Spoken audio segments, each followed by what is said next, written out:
మనకి ఇంటికి తెచ్చుకునే అనేక రకాల పదార్థాల్లో, కూరగాయల్లో, ధాన్యాల్లో కాయగూరలను గానీ, బియ్యాలను గానీ, టమాటోలను గానీ, బెండకాయలను గానీ, వంకాయలు గానీ ఇలాంటి ఏ ఆహార పదార్థాలైనా మనకి ఒకసారి కడిగే ఆస్కారం ఉన్నది.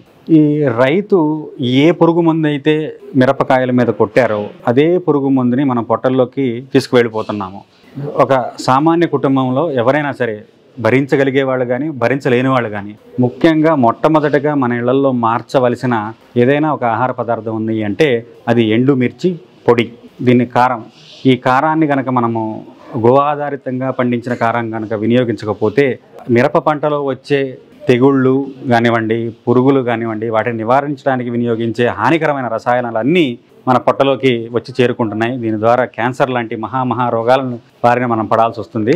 అలా కాకుండా ఇలా ప్రకృతి వ్యవసాయం చేసిన ఈ మిరపకాయలను తీసుకొచ్చి ఆడించుకోవడం కానివ్వండి, అలా ఆడించిన వాటిని మనం వినియోగించుకోవడం కానీ చేయటం వల్ల మనం ఆరోగ్యం కాపాడుకున్న వాళ్ళం అవుతాము.